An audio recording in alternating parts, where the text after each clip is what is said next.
Welcome back to the Koyos Tribe. So today I wanted to talk about the court system. So there's a lot of things that happen when it comes to the court system, divorces, and the way that the courts divvy out time to the fathers and the mothers. And so I just wanted to talk a little bit about that because I've had to go through those situations, not just once, but twice. So I want to say that the court system, depending on what state you're in, most court systems are going to, and most judges are going to side with the mother more than they will side with the father. In most cases and in most parts of the courts, that's usually how that's going to work, whether that has to do with child support, alimony, the entire divorce, or your time with your own children. So today what I wanted to talk about was my own experiences with that when it came to court. So when you go to court, if you are looking at a divorce or you've already been through a divorce already, the courts are still looking at a case like it's the 1950s and 60s. They look at it from the perspective of the mother is still home spending time with the children and she's the one raising the children. This is why a lot of the times you'll still pay alimony, which is insane to me. Women wanted to be more independent and they wanted to be able to go out and be in the workforce. Therefore, alimony should be completely gone. It should not exist anymore. There's no reason why a man should be paying alimony to women when she has a job as well. In my opinion, alimony needs to go away. We are in 2025 now. This is not the 1950s or the 1960s anymore. And women want to be largely independent. So there's no reason that alimony should exist. Now, when it comes to child support, it's kind of in the same realm as well. There is no reason why a man should be paying child support unless he has left the picture and left the building and is not in the kid's life anymore. Having to pay child support while you are still heavily involved with your children is garbage. You are paying for their shoes and their clothes and their food while they're at your house and their utilities while they're at your house. And the mother pays for that while they're at her house. There's no reason why the men should be paying child support. In most cases, when I speak to other men, and in my case as well, when a man has to pay child support, you will end up paying way more than a woman would, right? I have two cases where I'm paying child support, but then I have another case. There's two different cases. On another case, the mother pays me child support. Now, when I was paying the second mother who's now paying me, when I was paying her child support, I was paying her way more than she's paying me now. She's not involved in her daughter's life at all. And she is paying, she's not paying as much as I was paying when I was paying for my daughter. So what I see is I see it is there's a huge imbalance when it comes to child support, where the man, if the woman pays, she's going to pay less. If the man pays, he's going to pay way more. And also sometimes they will, in certain states, this isn't every state, in some states, they can take up to 45% of your pay. That is almost half of a check. So if you're making $1,000 a week, you're only going to see about $600 to $700 of that if you're lucky, right? And especially if you're paying alimony. Alimony and child support together is usually where it gets up to 45%. If it's just child support, they try to keep it down a little bit more than that, but not in all cases. I've heard of some nightmare cases where the men are paying $900 to $1,000 a month, which to me is just pure insanity. And the guy's making $4,000 a month, so he's getting $1,000 chopped off from him every single month. And with the way prices in the economy is now, it is very, very hard to live off of that kind of money, especially in the state I live in. It's almost impossible. So the courts are still, they've come a long way from where they were, but they are still very, very, they heavily lean towards the mother. I want to speak about another case where a mother was doing crystal meth. And she'd gotten her kids taken away from her twice already by CPS. She goes in front of the judge, and when she goes in front of the judge says, look, I'm not going to take your kids away from you again, but I want you to have a plan for when you decide to go use. Let that sink in for a minute. And no, I'm not joking.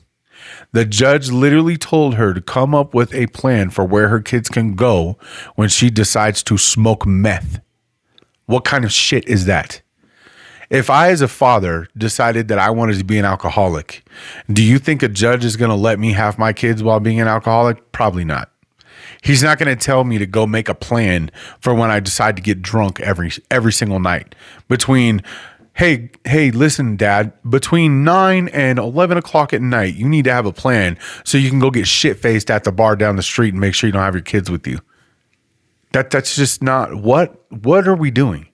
And this was only maybe 5 or 6 years ago, and that was a circuit court judge here where I live, in the state that I live in. So I hear about these crazy stories where a mother can damn near do everything but murder her own kids, and she will still get to see her children, which to me is just disgusting. You're putting them in danger. You're not taking care of them. They're lucky if they get fed, and if they are, it's usually mac and cheese every single day. That's what this mother was feeding her kids, and tater tots and McDonald's.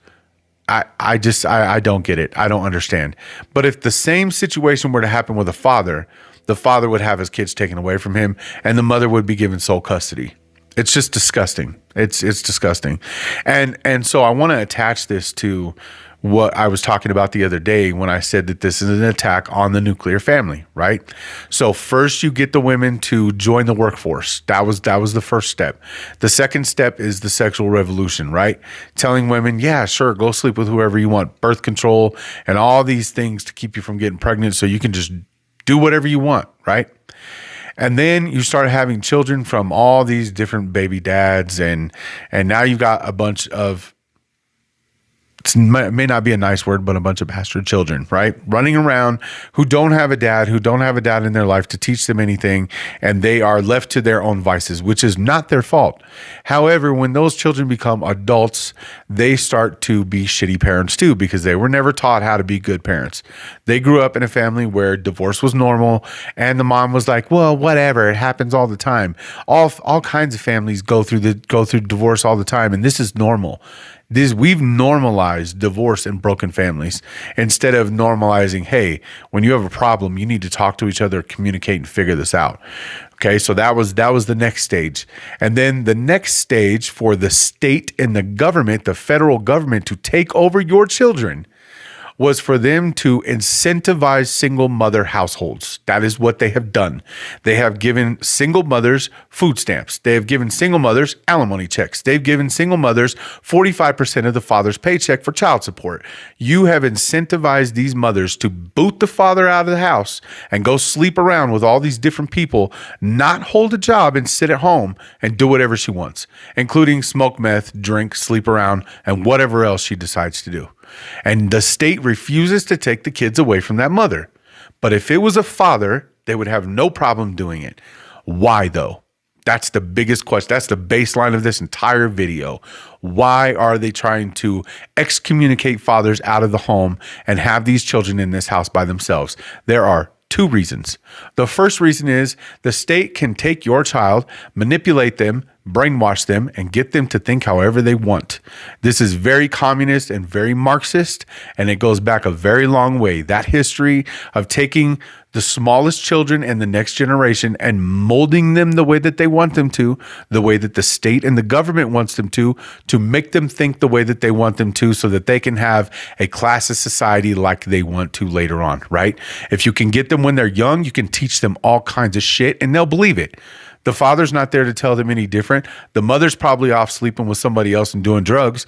Guess what? State's got them now. The state can tell them whatever they want. You send them to school, they give them an education, they brainwash the shit out of them, put LGBTQ flags on the wall, and your little kid's going to follow that because daddy's not there to tell them different, right? Now, here's the second one. The second one is because fathers are the backbone of the entire family. Without a father, you don't have shit. No one in the family is going to know what to do, where to go, nowhere. Having a father in the family is like having a compass on a boat, on a ship. So if you're out to sea with your family, right, and the father's gone, you're screwed. You're not going to know where you're going. The father is the compass. He's the one that's supposed to lead the family. He's the one that makes the hard decisions. He's the one that when it's time to discipline the kids, he steps in and he disciplines the kids. He's the one that has the serious talk with the daughter about what kind of man you should put up with, or what kind of treatment is okay to put up with and what's not. He's the one that takes the son out and has a talk about, hey, You need to be careful with women because you could find the wrong one and she could really screw you over, man. You need to work on yourself. You need to work out. You need to be strong. The whole premise, or the whole core of a family and of a society and of a country and all of these things that make the world what it is a dad, a father, the man, right? You cannot have a society and you cannot have a good, strong family without a father there. There has to be. I don't care what liberals say. I don't care about this whole, I grew up with a mom and a mom. I grew up with a dad. I don't want to hear that garbage. I don't want to hear it, because there are studies that show that boys and girls who come from a single father household come out with a more mentally balanced focus when they come out of when they hit 18 and they're able to go out and move out on their own. They do better mentally, physically, and everything else coming from a single father household. And then if you look at a single mother household, they're the ones that have the most challenges. They don't know how to conduct themselves. They're not very mentally stable. They're not emotionally stable. They act like women. They have breakdowns like women do. There's studies for it. So, and maybe I will put up something like that here on the screen so that that you guys can see the studies. But there's overwhelming evidence that a father is necessary in the home. And here's the thing, right? Even if we didn't have those studies and we thought, oh, you know what, single mothers are fine, blah, blah, blah, blah. Let me ask you a question. If that was the case, why are fathers the most attacked out of anybody else? Mothers are not attacked. Judges don't take children away from mothers unless she is absolutely terrible. A dad will lose his kids first. Why do they always try to cut a father out of the family all the time? And when you look at the time that a child will get with the parents, the child's always going to get more with the mother. And their stupid reasoning for that is because she's the caretaker. It doesn't matter. It doesn't matter, because she could still be a shitty mom. And in order for those kids to have at least some semblance of some kind of mental balance, they need to have their father in their life more than 2 days a week. That does not suffice your children. And then when the mother decides she wants to keep bringing different guys into the household, that starts causing mental issues for the children and emotional problems for the children as well.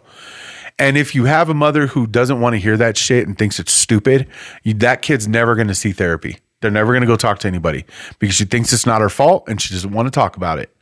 So the bottom line is that a father is needed in the family. So if you're a dad, make sure that you're having these conversations with your sons, with your daughters, and let them know that you love them very much and be there as much as you can. And if you are one of those dads that gets a little bit of time with your kids every week, make sure that it's quality time. Spend the quality time with them. Take them out, go on hikes, wrestle with them, play with them. Try to use all of your time that you have with them and make it quality time. It may not be the quantity that you want, but make it quality time. And also, before I go, if you are a father and you are going through the court system right now to try to get your kids, do not give up, because there are so many times when I was fighting for my kids that I almost gave up and walked away, and I ended up winning my kids. Do not give up. Those kids they're counting on you. And I promise you, when you do get them later on, they're going to ask questions and they're going to ask what happened, and you will be able to explain it to them. So for all you fathers out there, whatever you're going through, keep your head up and do not walk away from your kids. I appreciate you guys being here. If you like these videos, please like, share, and subscribe. Pass this around as much as you can. And let's get this out to more fathers so that they can see these videos as well. I will talk to you guys later, and I will see you on the next one.